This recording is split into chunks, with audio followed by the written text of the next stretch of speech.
saya tunjukkan kedustaan terbaru mereka, agar kalian sedikit paham tentang mereka. Dengarkan perkataan beliau dibantah oleh kitabnya sendiri, atau dia membantah kitabnya sendiri. Dengarkan. Mi'rajnya Aulia itu ada, tapi bukan sampai ke Sidratul Muntaha yang sana, lewat sholatnya. Dia sampaikan dengan sangat jelas bahwa Mi'rajnya Faqih Al-Muqaddam itu tidak ke Sidratul Muntaha.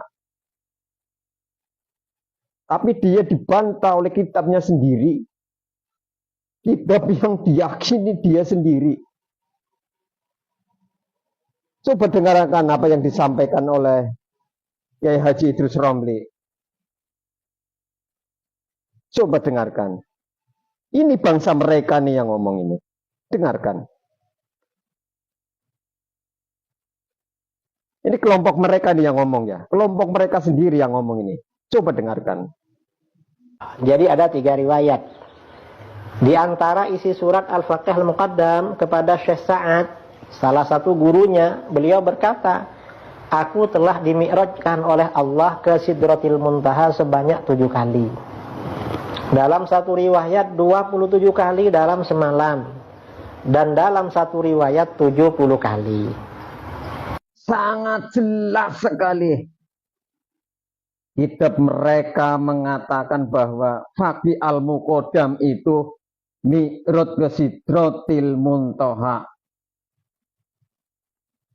Kemudian dibantah oleh Taufik Assegaf bahwa Faqih Al-Muqaddam itu mi'raj dengan sholatnya tidak ke Sidratil Muntaha. Pendusta. Mereka itu pendusta. Mereka itu pendusta.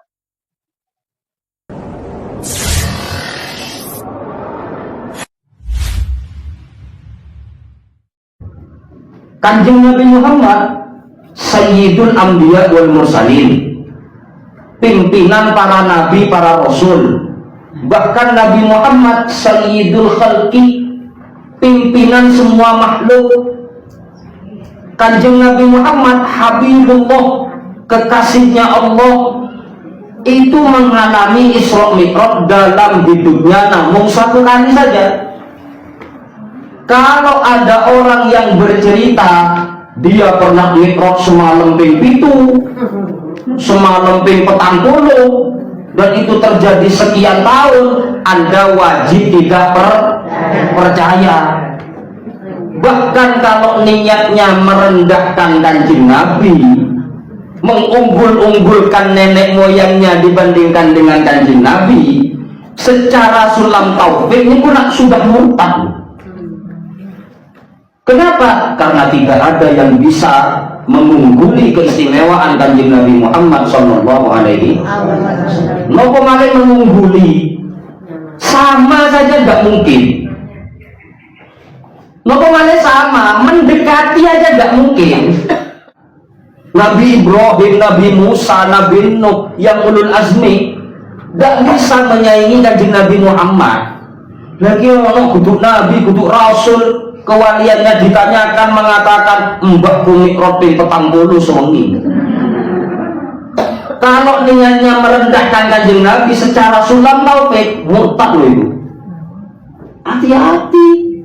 Coba kalian lihat, ini yang nyata omongan mereka, nggak terbukti sama sekali. Kalau tidak percaya Habib ente akan kualat, akan celaka, begini, begitu. Ini yang nyata kita lihat. TJ berapa tahun udah bahas Habib? Udah berapa tahun TJ bahas Habib? Apakah kalian melihat? Saya berubah jadi kadal gurun, saya berubah jadi kucing, saya berubah jadi lutung. Yang ada, gara-gara ini, kalian jadi bisa melihat. Yang selama ini koar-koar sebagai singa, sebagai ini, sebagai itu, kalian lihat. Ternyata anjing kurap. Anjing kurap pun nggak mau disamakan dengan mereka. Bukan 3 tahun saya membahas ini. Cuman saya main yang kecil-kecil dulu. 3 tahun lebih, hampir 4 tahun saya bahas ini. Saya bahas pinggir-pinggirnya dulu, pion-pionnya dulu. Coba saya ingin bertanya kepada Buya Yahya, punten tanpa mengurangi rasa hormat saya kepada beliau, dari mana Buya Yahya menerima informasi tentang eksistensi Faqih Muqaddam, bahwa Faqih Muqaddam adalah orang yang derajatnya mencapai kewalian, yang derajatnya mencapai imam mujtahid mutlak mustaqil, ya? Coba bisa diterangkan di publik Buya Yahya punten, atau di jemaah Buya Yahya, di situ ada kamera kemudian diupload. Barangkali Buya Yahya memiliki data mengenai eksistensi Faqih Muqaddam yang lebih tua dari kitab abad 9 itu. Nah, jika seumpama informasi yang diterima oleh Buya Yahya dan diterangkan oleh Buya Yahya mengenai Faqih Muqaddam selama ini yang itu bermuara dari Al-Burqa Al-Musyiqqah, yang bermuara dari Al-Karya Al-Khatib, yang mengapa kita harus menolak reportase atau keterangan-keterangan dari ulama-ulama mengenai Faqih Muqaddam tentang kemi'rajanya yang ke Sidratul Muntaha? Kenapa kita harus tolak? Toh sama-sama kita menerima informasi Faqih Muqaddam di abad 9 pada akhirnya. Ya teman-teman, bahkan Kiai Imad ini melakukan sindiran dalam tulisan terakhirnya ini. Anda bisa tulis ini saya bacakan terlalu lama lah ya. Jadi ada hukum kafir bagi orang yang mengaku mi'raj sebagai Faqih Muqaddam berlaku ini. Tulisan yang cukup panjang dari Kiai Imad Bidin Usman Al-Bantani di sini dijelaskan. Ya, artinya Kiai Imad ini meringkas ya tentang cerita-cerita daripada Faqih Muqaddam, teman-teman. Dan Anda juga bisa langsung cek saja itu. Misalnya dalam kitab Al-Jawahir Syafaq tentang bagaimana eksistensi daripada siapa namanya Faqih Muqaddam itu ya. Coba ini misalnya yang di apa namanya, yang di resum oleh Kiai Imad ya. Ini coba dalam legenda tersebut dikisahkan sebentar. Nah ini oleh Habib Ali As-Sakron pula ya, penulisnya itu teman-teman ya. Nih, kata Habib Ali As-Sakron mengatakan begini, dalam legenda tersebut dikisahkan Faqih Muqaddam telah mencapai derajat kewalian bla bla bla bla bla bla. Ia hanya bisa dikalahkan oleh para sahabat Nabi saja atau oleh orang yang disebutkan oleh Nabi Muhammad SAW akan keunggulan seperti Uwais Al-Qarni. Ini di halaman 102. Dikisahkan pula bahwa Faqih Muqaddam berkata, bandinganku dengan kalian sama seperti bandingan Nabi Muhammad dengan kaumnya. Wah, luar biasa. Jadi kalau di eranya Kangjeng Nabi, Nabi Muhammad itu adalah sebagai Nabi, sebagai apa namanya, juru selamat umat atau juru selamat hamba Allah Subhanahu Wa Taala, sebagai utusan dari Allah Subhanahu Wa Taala, ya. Dan Nabi Muhammad menyampaikan itu kepada kaumnya. Ini menganalogian. Jadi Faqih Muqaddam ini seolah-olah memosisikan dirinya seolah-olah Nabi ya, walaupun tidak mengatakan dia Nabi atau Rasul ya. Ya, luar biasa. Coba ya teman yang seperti ini, informasi seperti ini jika Buya Yahya menolak lah. Lantas dari mana Buya Yahya menerima informasi Faqih Muqaddam ini bla bla bla bla bla kehebatannya begini? Dari mana Buya Yahya? Kalau bukan dari abad 9 ini. Kalau Anda menolak ini, ya Anda juga harus tolak dong kepercayaan Anda tentang Faqih Muqaddam. Karena dari mana lagi kalau bukan dari sini? Ya, dari kitab yang dirujuk oleh Kiai Imad, ya abad 9 lah. Ya, coba kalau ada misalnya data lebih tua ya mengenai cerita-cerita Faqih Muqaddam ini silakan. Ditunjukkan itu di kitab mana, halaman berapa, biar sama-sama dibaca. Ya, sekaligus itu bisa juga untuk mengalahkan tesisnya Kiai Imad atau tulisan Kiai Imad tentang Faqih Muqaddam paling tidak. Ya. Dan saya mendukung itu, ayolah.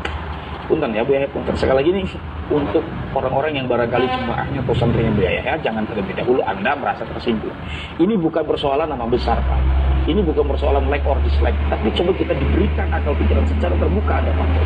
Jangan sampai ada egoisme, ini berani yang masih bocah ngeritik Buya. Oh, enggak, kita enggak mengkritik. Kita juga bukan berarti dalam rangka mendiskreditkan Buya Yahya. Beliau orang yang dihormati ya.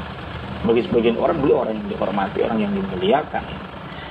Ya, tetapi kita tidak berbicara itu, kan kita berbicara pengetahuan. Kalau landasan yang dipakai adalah akal pikiran, bukan emosi. Oh ini ulama besar siapa? Enggak gitu, Mas Bro. Ya teman-teman ya. Jadi saya pikir Anda jangan sia-siakan nalar dan pikiran Anda hanya karena nama besar Anda lalu mendahulukan emosi daripada akal pikiran yang justru itu integritas yang diberikan atau yang dianugerahkan oleh Allah, yang termahal yang dimiliki oleh manusia. Karena sebab akal itu manusia memiliki peradaban ya, jadi gunakan dengan baik. Jangan sampai kemudian Anda dipengaruhi oleh like or dislike itu atau kecenderungan terhadap tokoh nama besar, keterpukauan terhadap ketokohan, terhadap nama besar, sehingga membuat Anda tidak berjalan otaknya atau pikirannya. Jangan sampai itu terjadi, teman-teman ya. Sekaligus ini tidak dalam hendak atau tidak artinya tidak menyudutkan beliau, tidak. Beliau orang dimuliakan, saya bilang. Cuma konteksnya ini adalah fakih muqaddam. Ya, beliau orang besar bukan berarti beliau tidak boleh dikritik kan. Boleh-boleh saja gitu, teman-teman ya. Barangkali itu teman-teman, ini masih panjang sebetulnya ya. Kemudian ketika ada FPI meminta uang kepada tempat-tempat hiburan diskotik untuk dibayar upeti ke mereka.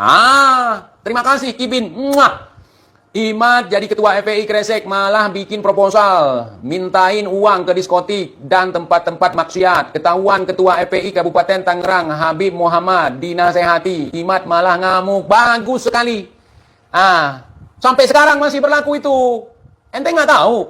Berarti bukan Imat.